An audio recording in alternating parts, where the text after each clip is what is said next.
Hello and welcome to Comedy in a Nutshell, where comedians explain why they keep choosing a job with no fixed hours, unclear outcomes, and regular public judgment. Every episode, funny people who make a living talking are asked why they run out of words when someone asks what it means to them. It's comedy, it's confidence, and occasionally emotional damage. I'm the comedy nerd who's seen more than 2,000 different comedians perform live comedy, and you can find out more about my journey in comedy fandom on my website, thecomedynerd.com. Please also take a moment to like, subscribe, rate, review, and share the podcast. Thank you. My guest this episode is a broadcaster, author, and comedian whose warmth, honesty, and quick wit have made her one of Britain's most familiar personalities. First rising to prominence as a television presenter on shows including Top of the Pops and Dead Famous, she's since brought that same infectious humour to the stand-up stage. Never afraid to laugh at herself, she's become a powerful advocate for mental health awareness, using comedy to tell deeply personal stories with candour, resilience, and heart. It's comedian Gail Porter. So, how big do you think that comedy was an influence on you when you were growing up? Was it like one of the big important foundations for you? I loved comedy when I was growing up. I think my dad banned us from the front room because we thought Kenny Everett was hilarious. And my dad's like, no, in this very Scottish way, you're not watching that, man. No. You know, and so there was that. And then, I always loved comedy. And in fact, one of my first breaks in TV, because I was a runner, and I didn't want to work in front of the camera, but I was so used to working behind the camera, and I was a massive comic strip fan. And I came down to babysit for one of the directors and his wife that were working. They were from Scotland, but they had a flat in London and they had loads on. And they said, why don't you come down to London? You can look after the kids. And I was like, yeah. We're no money, but I mean, you can have have a room, eat with us, do whatever. And I was like, yeah, you know what, you're young, why not? And then one day he said, oh, I'm going to this club called the Groucho Club. And I was like, okay. And he said, do you want to come? And I was like, yeah. And I walked in, and can you imagine, I was just young. And I was thinking, they're all like really famous, and they're all smoking cigarettes, and they're all drunk, and it's 10 a.m. And then I saw Peter Richardson. So I've been writing all these letters thinking I was really funny, going, oh, there's my hand, and there's me dressed as Wonder Woman in my back garden, but just being really weird. And anyway, I said to Derek, who I was with, I said, oh my God, there's Peter Richardson from the comic strip. And I said, I've been writing to him. And he said, just go over and say hi. He's the most shy man in the world. So I was just like that. Hello, I'm Gail. I'm not mad, right? And he went, are you that Scottish girl? And I think when you say I'm not mad, they're obviously going, oh, she's mad.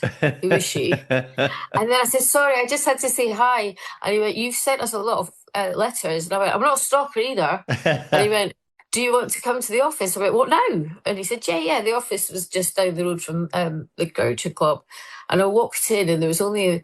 I think there was Naira Park was there, Robert Popper, and I walked into this little room, and my weird letters were pinned up on a board. And when I walked in, they sort of did a double take as if to go, is that the weird woman that writes us letters? Like, I'm not mad. And then they gave me a job. Being a runner on a show called Fry's the Limit with Stephen Fry. It was based on Round the Horn with Kenneth Horne. Yeah. But what they didn't tell me about London and Soho and the Groucho clubs is when they said, make sure you got a taxi to go and pick up such and such. And then I'd go, that's easy. No, couldn't find any. Everyone was, it was the 90s. I had no clue. They were going, where is such and such? I'm not going to name names, but you can probably imagine. And I was like, I don't know. I've got no idea. They went, how can you lose somebody? I went, I was a babysitter yesterday. But this is worse than babysitting, to be honest. I'm looking after comedians. And then I was just making tea. So I was there for I think I was there for a week or two, but it was really interesting to watch them do the script reading, and I went to see them perform it live at Radio 4, I think it was Radio 4, Right. if I remember. Yeah. And so, yeah, I've always loved comedy. It just makes me laugh. And I watch comedy, well, I'd rather watch horror, to be honest, at night time, because I like to get scared. But also, I've been watching loads of comedians that I've never heard of before, just sort of seeing how everybody else works. Obviously, you don't want to watch too many people because you don't want anything to rub off on you. But people, like, I don't know. I've always liked Ricky Gervais.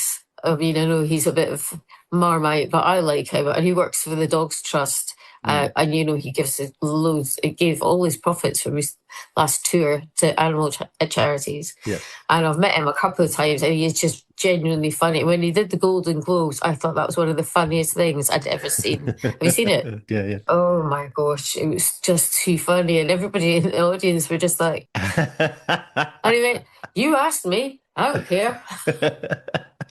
I love that attitude. And Eddie Izzard, I was a big fan of Eddie Izzard's back in the day. And of course, Billy Connolly. Yeah, of course. I've been to see Billy, we went to see Billy twice, and just, I mean, he's laughing on stage, and we're crying with laughter. It's just, it feels like it's never going to end. We don't want it to end. It's so good.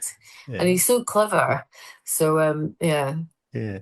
It's interesting you saying there that you didn't want to be in front of the camera that early on. But I mean, of course, you've had a career of being in front of the camera. So what changed it? What was different? It was completely unexpected. It was just, babysitting was one. And then I got invited by one of the other people that I babysat for. He said, "Oh, there's an audition for this kids show." And I said, "Well," he said, "just go along." So I went along, and there's just thousands of kids in neon, for children's telly. I was like, oh. And then, it sort of whittled it down. So a live game show for children on ITV. And I got the job. And that was my first proper telly job in front of the camera. And I mean, what could possibly go wrong with children and live games and computers? Everything. I used to give away gifts to people, like, if we had a PlayStation, I don't know what we had back in the day, but I'd go, and if something would go wrong, and I'd go, "Oh, we'll send you a PlayStation." You could hear the director in your ear, but "We haven't got an effing PlayStation." I was like, "Yay! Yay! You've won a Ford Fiesta. He's 6. Whatever." So surprisingly, that was only one series.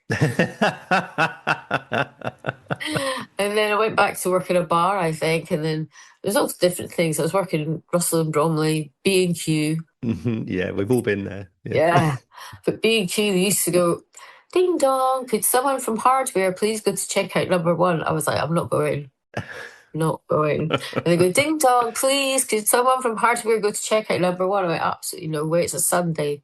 And they go, "Gail Porter, could you please go to checkout number 1? We know you're there." And I was like, "Oh, this is so unfair." I was in my Kevin and Perry stage. Like, oh, God, kill me now. I don't know anything about hardware. I just did that thing where you just made sure everything was patted so it all looked symmetrical. That was it. And then after that, I think it was just Fully Booked was a programme on BBC Two, which was like like Live and Kicking. But yeah, and so it just sort of went from that to Weird. And yeah, it was all unexpected. I still don't know what's going on, to be honest. No clue. I know I'm going to Edinburgh, so I will be there. So that's good.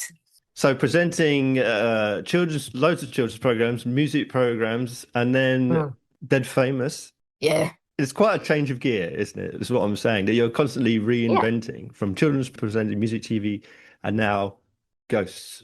Yeah, I know. It was kind of, but it's just, back in the 90s, it was, so I auditioned for Blue Peter, and I kept thinking, "Oh my God, I hope I don't get it, because they say to you, "Do you have any skeletons in the closet?" I was like, "Yeah, my house is like a graveyard." And so I was thinking, it was the day of the time of the tabloids. So they were out to get everybody. And I was thinking, "Oh my gosh, if I get this gig, I'll be living in fear forever in case they find out or somebody does something. And luckily I didn't get it, and I've never been so pleased in my life. But then, yeah, different things would come up, and I thought, well, do you know what? If they're offering it, I'll do it. Why not? Yeah. I remember that my friend said to me, right, we're going to go to America and look for dead people with a psychic. And I went, I'm in. I am. So she chose me, and we went over there, and it was backwards and forwards for about 4 years. Mm. And but it was bizarre at the very beginning because everyone in America is psychic. Like literally going, oh, you just pay all these people, like door, door, door, door. And then this one woman is saying to me, oh, you're very happily married, you got 4 siblings. And I went, no, hang on, I'll stop you there. But not happily married, no 4 siblings. And she went, oh, and your boyfriend? I went, no. And she was like, almost. I'm getting a M. And I went, well, my mum's dead. And she went, no, a name. I was like, I don't know. But yes, so it was quite difficult. But sometimes you went to really spooky places like Alcatraz and spent the night there.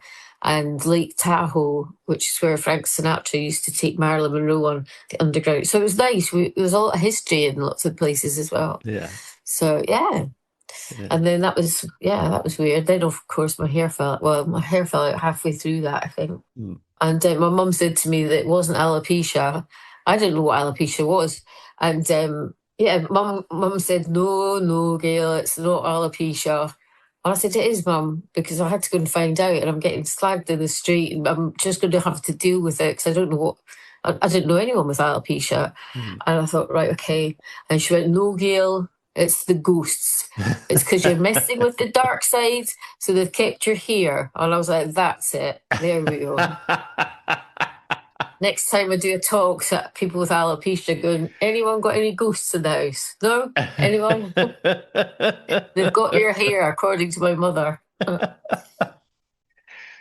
So you took your debut stand-up show to Fringe in 2023, Hung, Drawn and Ported. Yeah. So with all these years of presenting, what way do you want to take up stand-up comedy?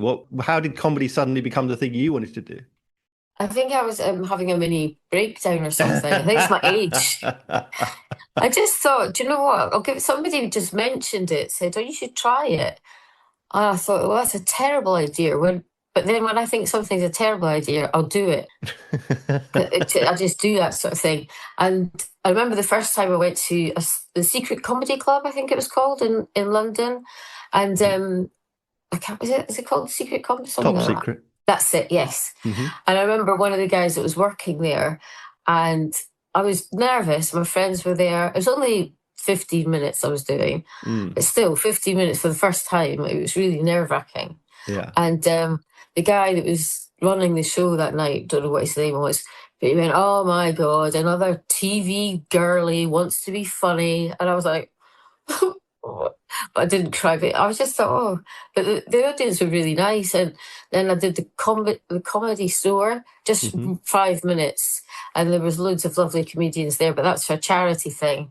And I thought they'd be really funny with me being there. But, a bit off going, hang on a minute.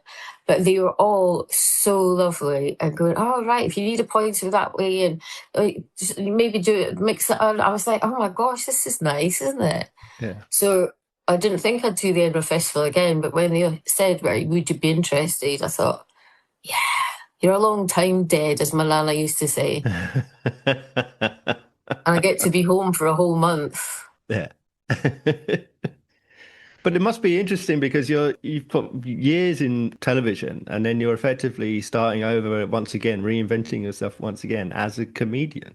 Well, I wouldn't say I'm a comedian. I think I just talk a lot and try and make people smile. And at the moment, I'm writing a lot, and there's a possible nice little show coming up because I don't know about you, but you remember when you were younger and you used to dash home to watch Top of the Pops, or you'd have your jammies on, and I used to have the hairbrush and stand on a box and go, it's still number one, it's Top of the Pops, and then you're doing it for real life.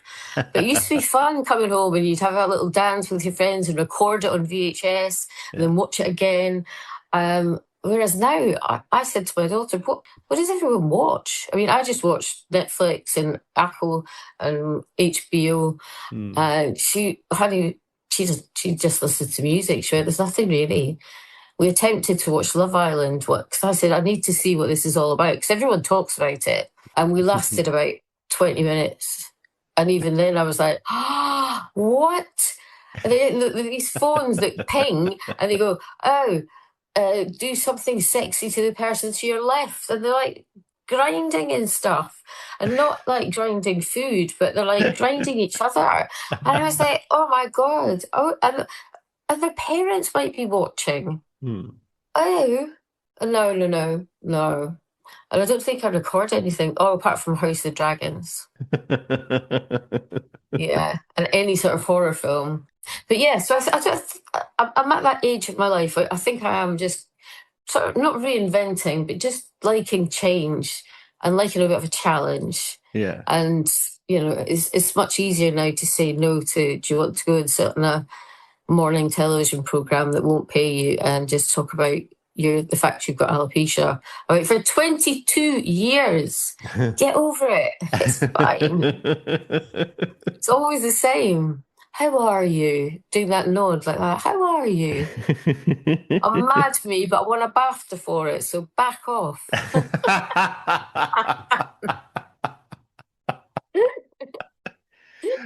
But I mean, this is interesting because if you list yourself in the comedy section of the Fringe brochure and you get audiences coming to see you, do you feel they're coming to see Gail Porter, the person they've seen on the television, or are they coming to see a comedy show? And they might not necessarily have that familiarity with you to do talking and making people laugh, as you put it. Well, I think the first time I did it was a lot of people coming to see the girl off the telly, and whereas this time I've just phoned Rent a Crowd, so all my pals and neighbours and everything. And no, it's a funny one. Because I never know if they want to see you because they've heard it's quite good. Because I didn't do too bad for reviews the last time. And so, yeah, I don't know. I get nervous because there's so many shows. And as I say, I've been in a show where there's only 4 people turned up in the audience. And I think there's a girl that does the show every year that goes, oh, please come. Nobody's come to my show and I've just got an empty... And she packs out every night because everyone buys tickets and they feel sorry for her. And then I think that scam's started to fade out now because everyone's clicked on to what she's doing. Yeah. So I'm going to do it this year. I'm going to take my hair off, going, feel sorry for me, please. I've got no hair. So they actually asked me for my pass and my pass for the assembly rooms. Someone that's involved in it, not from Edinburgh, but I won't name names, but they said, do you think you'll be wearing a wig or you'll be going bald? Just for your laminate. And I went, I've still got the same face. I don't change my face. And they were like, oh, right, okay. I don't know what I'm going to do. I'll do whatever I feel like. So, yeah, I think there's going to be... And my friends are really supportive. I've got lots of friends coming, some from London, but a lot of them can't afford to come. Yeah. So, because it is so expensive. Yes. Yeah, they're all going, we'll crash with you. No, you won't.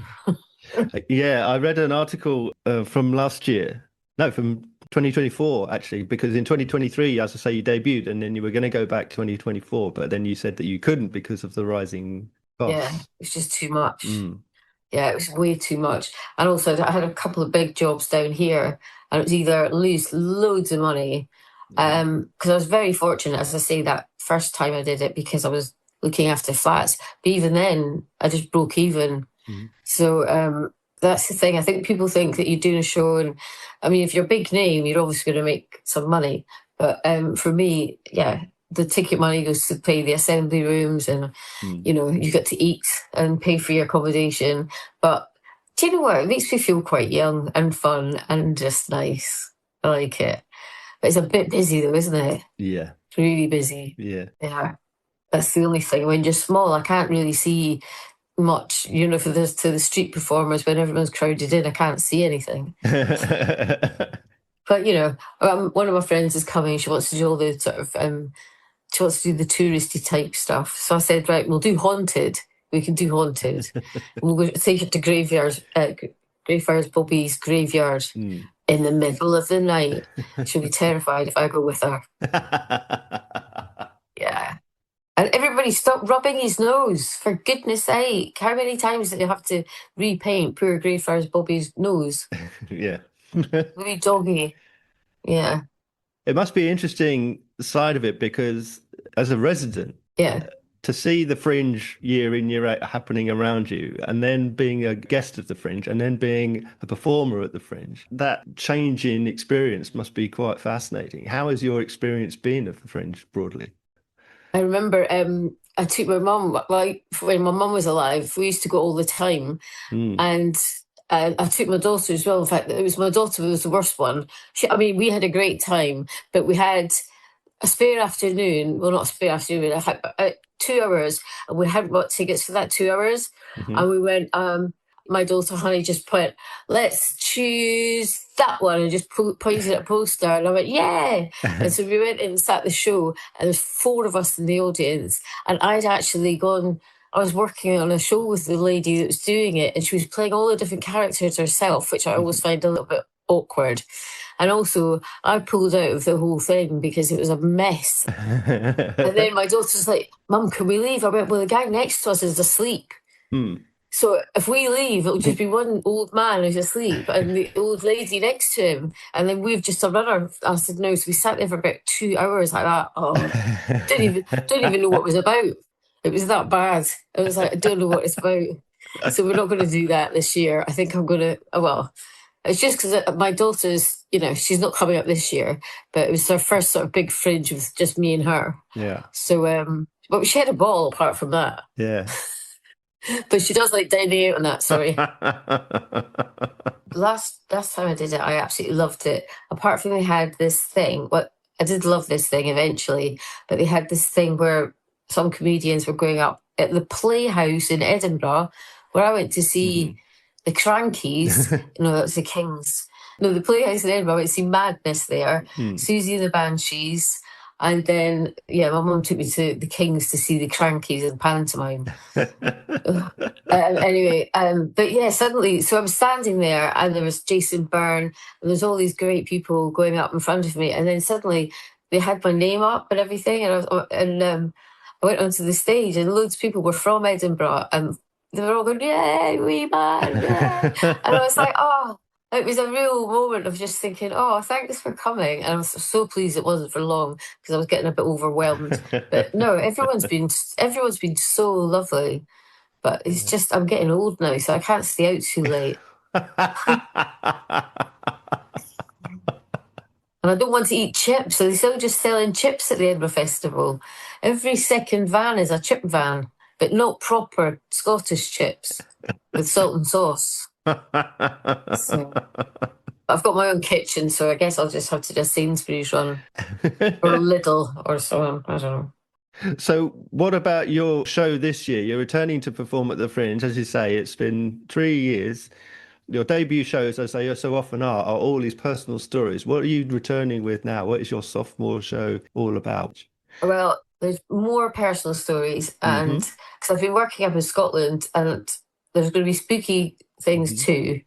And then some of the incidents I've got myself into over the past couple of years that I went out with my friends the other day there and I went, "When this happens, right?" And then da-da-da-da-da, and they were all looking at me going, "No, it doesn't happen to normal people." I was like, "Oh, I'll write that one down." I was like, "Oh, okay." So, and they go, "Oh, you remember when this happened?" And they went, "No, Gail, no." And I think, okay. And I was telling my daughter's boyfriend, and I said, I told him a story about something when I was really young. And he was just looking at me, pissing himself laughing. And my daughter was going, "Don't encourage her. Go to your room. Go to your room." I'm like, "Sorry." But yeah. No, it's really good fun. And I think at the moment, everybody needs a bit of a laugh. So there's a few little serious bits. But it was quite difficult to, I thought it was going to be more difficult than it was to change it around. And I've got to get over the nerves because a friend of mine said, if you don't, he's a performer and writer, and he said, "You feel nervous?" And I went, "Yeah, all the time." And he went, "That's great then. Means that you care." And I thought, well, that's good. I said, but I would just, the only fear I get is nobody turning up. That would be rubbish. Because when I did a tour after the last Edinburgh festival, I turned up at like community centres and they'd forgotten to put any posters up or tell anyone. And I remember like knocking on doors, like behind in these dodgy car parks. You know, when you watch those programs going, I met my murderer online. I was thinking like that, oh, I'm going to die. And I'm knocking on the door and there's a guy opens up and he went, yeah. And I said, I've got a show here in an hour. He went, oh, who are you going to see? And I went, and I'm not schizophrenic, but I'm doing the show. And I went, we weren't told. And so you feel a little bit, So yeah, it can be quite stressful. But no, I love it. I just love going home and I get to see my friends and hopefully people have a laugh. But I was going to get people dancing again, but it was kind of hit and miss. At the end, I said, anyone want to get on the stage to dance? One night, the stage was packed because the stage manager's going, what are you doing? I was like, look at health and safety. I was like, but then other times, my drunk friend was the only one that got up, and that was embarrassing for both of us. It was funny as well. But yeah. So yeah, it's more personal stories and a lot of stories about Scotland as well, because it's nice to talk about your home. Yeah. And a bit more interaction than last time. So doing a performance, doing a show, 1 hour of your own show, like you say, you're worrying about audiences turning up. You're asking a group of strangers effectively to come in and put their trust in you for an hour. But also, television has made you instantly recognizable to millions of people. So which of those two things is more exposing? Having strangers trust you or to be recognizable on the street? Stand up is Yeah. Because now that I've got the wigs, I can just put my head down. And then I'm living in London, nobody notices. But if I go out with a bald head in Edinburgh or even here, people chat. But yeah, when you're actually telling stories that you think are quite funny, and then people are not laughing, you just think, oh, luckily, touch wood, I haven't had that yet. But I did freeze on stage. Went to this comedy gala thing, and I was only supposed to be on stage for about 10 minutes. And I don't know what happened. I just got on stage, I just couldn't do it. It was all comedians, but they weren't as friendly as the ones from Edinburgh, so I was not used to that. Right. I chat a lot, and obviously they've all got their different ways of preparing and and I just suddenly felt really irrelevant and, you know, that kind of imposter syndrome. And then I got on the stage and I just had to say, I said, I can't do this. I'm really sorry. And I started to cry. And I was like, oh my God. And then I went to the band. I went, do you know I would walk 500 miles? And they went, no. And I went, well, figure it out. And they went, oh. And so I just did that. And then I went, I'm sorry, I have to go home. I was just like, and nobody checked on me afterwards. Not that you want anyone to check on you, but no, in fact, that's wrong. One guy did check, just sent me a text. Yeah. So he's like, are you all right? And I said, yeah, I'm so sorry. I don't know what came over me. But I guess we all have days like that when you just think, oh my God, I don't know what I'm doing. I shouldn't be here. I should be back in B&Q, ignoring the hardware calls. No, I'm not here. I'm not wearing this dress anymore. And I'm not wearing tan tights. Nobody wears tan tights unless you're robbing somewhere. And that's on your face, not on your legs. I don't know. So, yeah. Oh, yeah. It does feel very... And then everybody loves to wait and chat to you afterwards. And I get a bit overwhelmed by that. But I think it's absolutely lovely. But lots of people want to talk about different issues they've had, or they've got, you know, some people have got alopecia. Some people just want to give you a hug, which I love a hug. But yeah, sometimes it takes quite a long time to get home. My friend sent me a message yesterday, and it was one of those gift things. And it went, you know, you've got that friend that just your 5-minute walk home takes 2.5 hours. And she went, that's you. And I was like, oh, sorry. I'm Scottish. That's what we do. We love a chat. But how do you decide when you're telling these personal stories what belongs on stage and what should remain private? Well, I just think if I say that, we're gonna get sectioned again. So yeah, that's my bullet point of things to avoid. So anything that could vaguely get me arrested or put me in a section home, then I'll miss that out, just in case. I think it should be all right this year.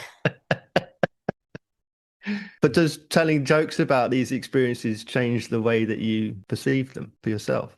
Um, yeah, a little bit, but because certain things happened and you didn't really have time to think about it, Mm. and you sort of do your weird, oh, I'm upset or something, or "Oh, that was mad." But then suddenly when you say it out loud to people, it actually sounds funny. And, it does make me feel better, though. It makes me feel like, I'm sharing experiences because everyone knows someone that's died. I'm going to say everyone knows somebody that's been sectioned, but that's not true. Um, but there's lots of things that resonate with different people, and I think it's quite nice because sometimes you see them nodding, going, "Oh yeah, Yeah. I remember." Yeah, Gropey Jeff. Yeah, I remember him. Yeah, yeah, I remember going to Iceland and not the shop, and then your taxi driver went, "I come up, give you a massage," and I went, "Are you Gropey Jeff?" "No, you're not coming up." And the lady in the desk, she was like, "Oh, yes, he's not bad. His name is just Gropey Jeff." I went, "Well, that sounds fucking bad to me.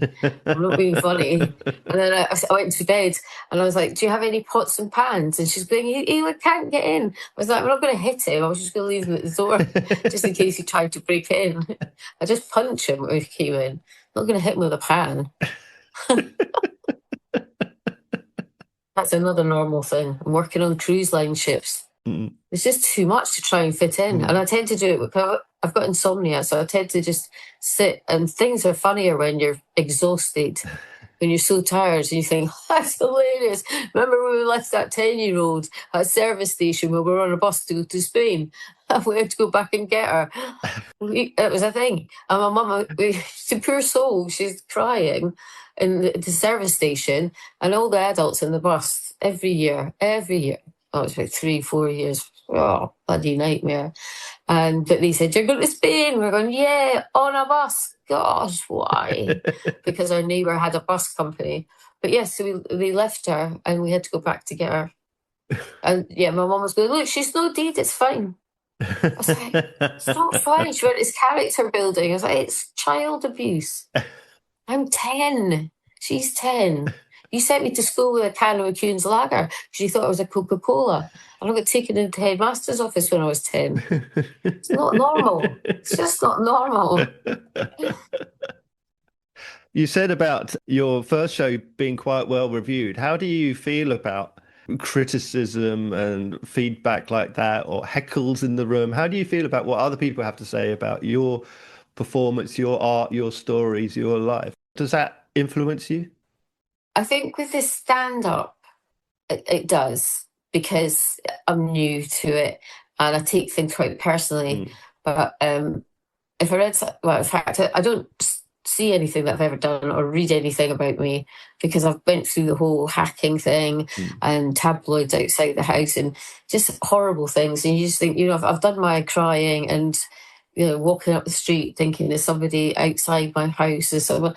I went downstairs one morning and the bins had all been emptied. And the bin man went, "Yeah, it was the paparazzi were here going through your bins." And so we live through all that now. So I just want people to smile. And if they don't like it, please don't tell me you don't like it. Or just write me a few pointers and say, "I wouldn't do that, Gail. I wouldn't do." Or just go, "Thanks, that was great." Yeah. So yeah, I think it is. It's much more personal because anything I do on the TV, I'll never watch. Right. And none of my mates will watch it either.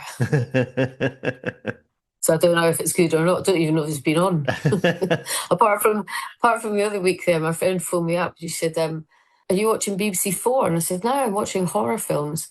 And she said, switch on BBC Four, and I was like, oh, it's Top of the Pops. They had like back-to-back Top of the Pops.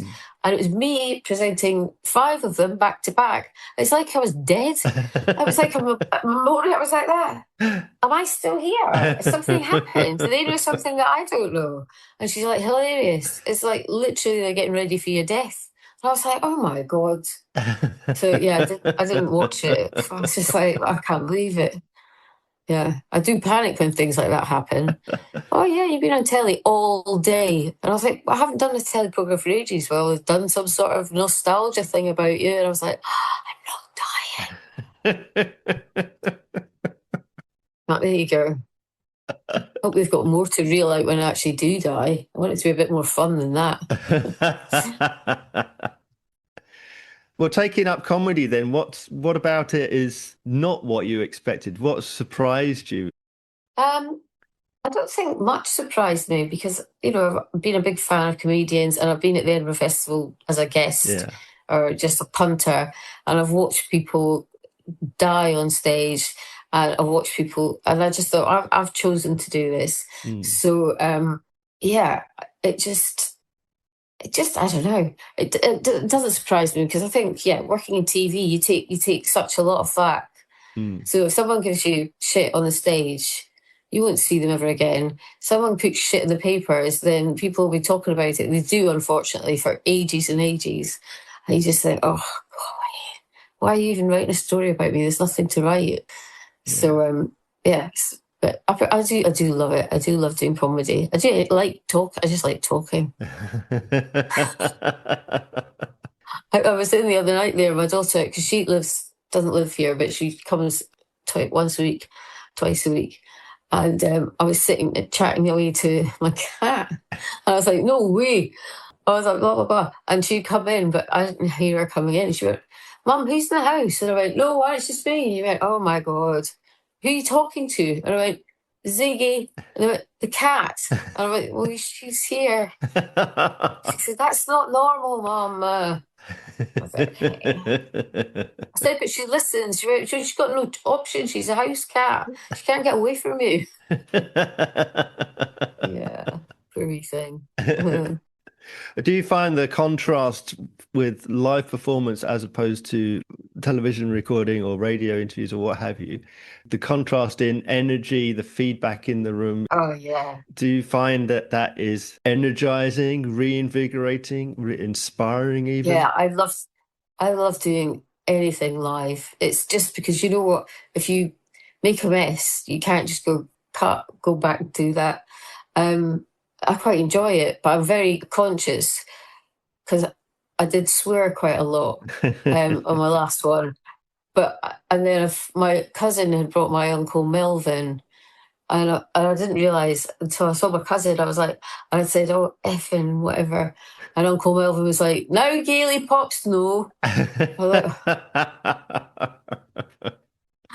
Bad Gaily Pops. I was like, sorry, Uncle Melvin. But live is just so much fun because everyone's enjoying themselves. Adrenaline, like you say, they're running on adrenaline. So sometimes you go to record something and they go, right, we'll just do that again. And they don't. Sometimes people just want to keep recording because they feel like, right, we've got you for 10 hours. We're going to do 10 hours, even if you got it in 4 or 3. Same with voiceovers. Yeah. If they booked you for a couple of hours, they go, can you say, have you ever seen what's that with Matt Berry in it when he's going, is that you, Clem Fandango? the toast of London it's called. Oh, yeah. Yes, Clem Fandango. And he went, can you just do various ways to say up periscope for because he was doing a submarine voiceover and he was going, okay, Matt Berry. I love Matt Berry. Yeah. I told him that once, but didn't go down too well. I'd been at a party. I was like, I love you. And he's like, okay. But he's going, up periscope, up periscope, up periscope, periscope, periscope. And I thought, oh my God, I've been in those sessions where it was like, because I did Sainsbury's voiceover for ages, and there used to be about 10 people in the room and you're sitting on your own with it. And when I first started, you go, Sainsbury's, da, da, da, da, da, da. And they go, can you just say the in 10 different ways? So you're going, what? And they're all sitting there, you know, it was back in the day when they were like having a cigarette in the studio, having their lunch. Yeah. And I was sitting there going, the.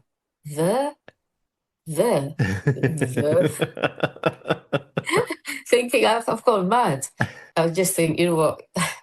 So we did the amount of times I've done voiceovers and it's been done in 2 takes. And they go, but we've got you for the whole morning.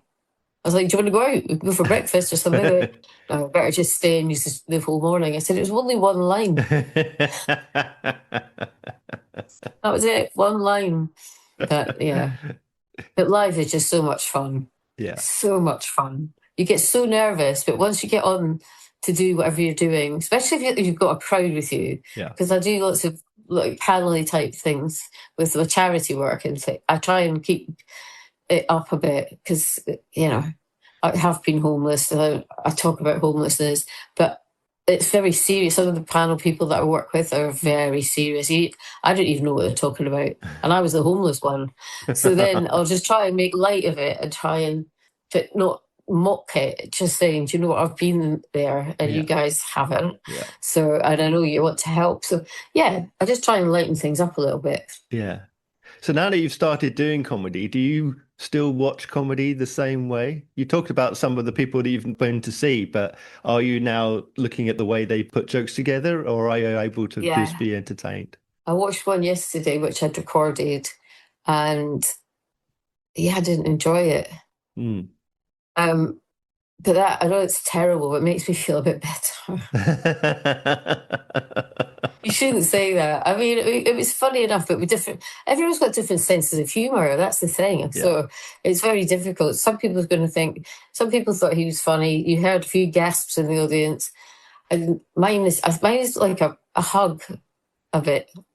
I think mine shows a bit of a hug with ghosts. So yeah, but I do like to watch, and I like to watch how they deliver, but I wouldn't, would never want to be the same as anybody else, but I just like to watch where they do the pauses and stuff, because it's just something I just decided to do with absolutely zero knowledge about it. Yeah. I'm enjoying it. Yeah. Because the last time I did it, I think it was the last week that I really enjoyed it, and then got to the end, I went, I think I've got it now. And they're going, it was your last night. I went, yeah, I've got it. Going, yeah. You've just done 29 days and you hadn't got it? I was like, yeah, but you learn. It's a learning curve. And everyone was really nice. And so that was lovely. Yeah. But then you get people coming up to me going, do you remember me? I went, oh, I don't know. Did I sleep with you? They went, no. I went to school with you. I was like, I was just checking. I don't know. Could have done. Not when I was really young, but I might have bumped into a rave or something. I don't know. I wouldn't have done that though. But it just makes them very nervous. And I say, have I? And they're going, huh? I'm really joking. But lots of nice people come and it's great. Yeah. And the assembly rooms, that's a nice little building. Oh, it'll be fun. We'll figure it out. Me and my friends. So how do you consider the competitive nature of the Fringe? Because you are, as I say, you're well established. Your name is well established as a personality, but again, you're competing with 3,000 other shows. Anybody could be going to see at any time of a given day. How do you deal with competitiveness? Are you competitive? No, I win. No, no. When it comes to comedy, I know that I'm just a newbie, and I'm just doing it for a laugh and for fun, and all the other guys and girls that are doing it probably are way much better than me. So I've accepted that. That's no problem. But no, I think we should all support each other, to be honest. And no, I don't feel competitive. I panic that no one's going to come. That's my biggest worry. Because the other night there, I just had a proper panic attack, and I had to come home. And I was like, oh my God, what if I don't sell any tickets? How embarrassing. But no, I'll be fine once I get there. And if no one comes, they'll sit at the back. I have to move them all to the front. And you even have to manhandle them. I'm going, get to the front. Come on. Make me looking bad. So don't be by the exit. I did this once, actually, at I did a gig in Brighton, and I was midway through chatting, and I could see her getting up and leaving. I went, "Oh, sorry, boring you, am I?" And then I got a text message on my Instagram. She went, I was having such a great night, but my babysitter was taken to hospital. And I was like, "Oh shit," I said, "I was on." It's like, you don't offer fat people a seat on the tube because you don't know if they're pregnant or not. I've done that before. I've done it before. And I said, "Would you like a seat?" She went, "I'm not pregnant." I said, I'm getting off here anyway. I wasn't getting off. I was just mortified. I got off this job. I was like, I'll get the next one before she knocks me out. Oh, etiquette. So if it's busy, I just stand now. I'm not taking any seats because I'm frightened I'll do something wrong. Do you think that so far in your journey in comedy, you've learned one important lesson that you carry with you that determines how you proceed in comedy? Maybe like a philosophy or like a phrase that you carry with you? Not really, to be honest. I just want to make people happy, or I don't know. No, I just remind myself, that it's a fun thing, and people love doing fun things. And if you can make people smile and make people happy, then you've done a good thing. And I would just say, don't take personal criticism, because even if what kids are like now, Instagram, I love my Instagram, but it's just like, "Oh, I've got a new baseball cap. Oh, I've got a new hair. Have a great day. Have a great day. Here's a song by such and such." Just nonsense. But then you got loads of people going, "Oh, that cheered me up this morning." So I think, right, if you make that many people smile, and if someone says anything mean to you, I used to take it really personally. So you could have like thousands of people going, "Morning, have a great day, have a great day." And one guy will say, "Oh God, that bald woman again, F off." So I just block. You just think, but then it can knock my confidence. And you just think all the nice messages are just, they all seem to disappear to this one keyboard warrior who's not even got a picture up. Yeah. And I think, what? Yeah. So I've just got to try and remember to ignore the bad bits and just enjoy the good bits and just try and make people laugh. Yeah. About death. Yeah. Are you someone who sets targets? You have a very busy schedule, I'm sure. Do you set targets for yourself in terms of comedy? So like you want to get a 5-star show, or you want to get a sellout run, or you want to play in a certain place or perform with a certain person? I'm winging it as from now. I've been winging it for quite a long time. So yeah, I think if I plan things, I know a lot of people do plan things, and I've got goals and stuff. After sleeping on a bench and sleeping on people's sofas, every day is just, don't wish for too much. Just enjoy it each day as it comes, Yeah. So that's it. And don't take things too personally. Yeah. Well, pursuant to comedy specifically, what do you think so far have been the single worst and best moments that comedy has brought you? Oh, just the random people I meet. Some people are some people are really brilliantly nuts. And I love it. And I love it when people laugh. And so, yeah, that inspires me. And then just getting to see other comedians and other acts and just doing nice things. So I don't really have I'm going to be 56. I'm knackered. Just want to go and live with cats in Sri Lanka, to be honest, for a bit. So, yeah, no, nothing, no. So you mentioned Jason Bradbury from Gadget Show briefly. So I first went to the Fringe in 2003 to see his Edinburgh show, which you had a brief appearance in as well. When he spun me around in his head. He spun you around on his head. Yes, breakdance therapy. His show. Yeah, because I was working in Torquay. It wasn't really work, to be honest. And he lives down there, so I spent the day with him. Him and his missus. It's great. It's just the same as always. We had such a laugh. Yeah. He's such a great bloke. He really is. So, but yeah, Gadget Show. I had no idea. I think I was a little bit too childlike, too excitable for that show. because they're very sensible. And I was just like that. Oh my God, can you see what you can do if you like do this and then you add that and then you can jump on it, but then you can sink in it like quicksand. They're going, yeah, don't say it like that. And look, we could chuck a camera off the top of a crane because that's what you do. Oh, I nearly died on a river rapids to see if the wetsuit would save me if I got hypothermia. What? We did that. We actually did that. Yeah. Of course, Jason takes the walk. Jason does everything perfectly.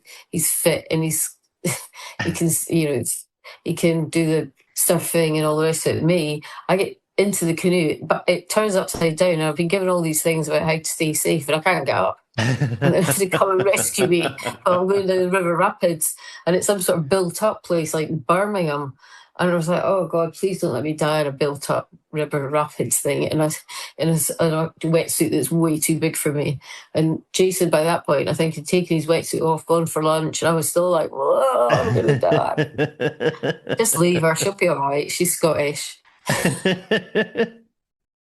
Well, let me ask you this. You've done TV presenting, you've done charity speaking, you've been a contestant on things like Big Brother, you've done all these sorts of... And Mastermind, forgive me. Yeah, just because Big Brother always sounds like, oh God, Big Brother. And I'm like, I did Mastermind too, And now comedy. What is there that you haven't do? What do you still aspire to?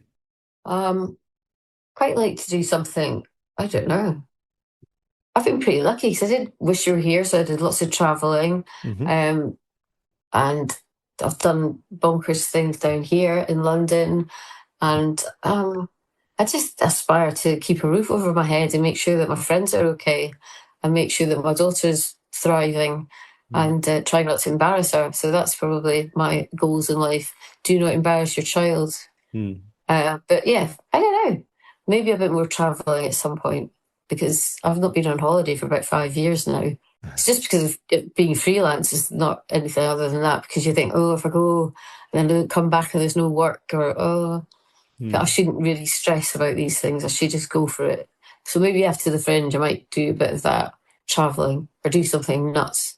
Like I was in Bali and everyone kept bowing at me and I didn't realise that they thought I was a monk. And I was like, oh, shit. And I started bowing back because I didn't know what to do. I got caught up in the drama of it all. I was like... and I was like, oh my God, Gail, that's terrible. You can't go to the temple.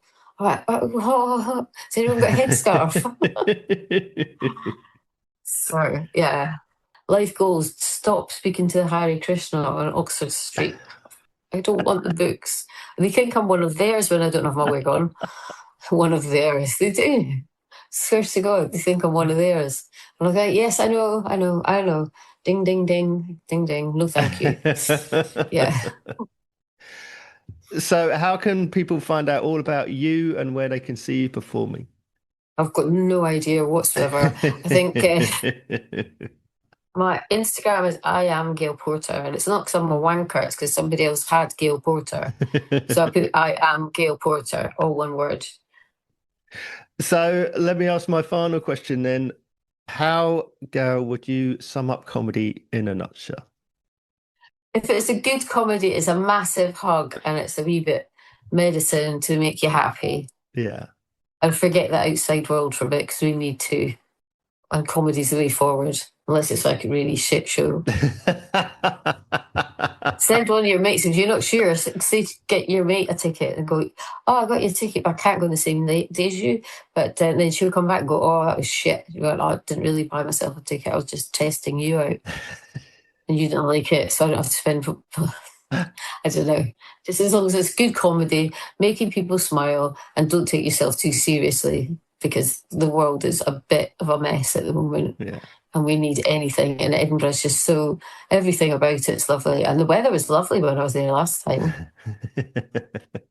Which, because I usually go out with welly boots, shorts, a fleece, bikini... and Marmite. I take my Marmite with me. In fact, I don't know why, because they actually do have it in Sainsbury's. But if you go to a cafe in Edinburgh or Glasgow, 9 times out of 10 they don't have Marmite. Who even does that? I will, and you go in and you say, "Do you have Marmite?" And the waitress or waiter will go, "Marmalade?" And I think, doesn't even sound like that. Marmite. Marmalade. I mean, it doesn't matter if you say it slowly, it's Marmite. It's a yeasty. Oh, it sounds disgusting, actually, so no, forget it. I'm going to go and buy myself some bread and get a toaster and do it myself. So take your decent condiments if you're going to stay in a student accommodation. That's not a comedy thing. That's just it's just random well-being. Gail, thank you so much for being my guest. It's been my pleasure. Oh, thank you ever so much.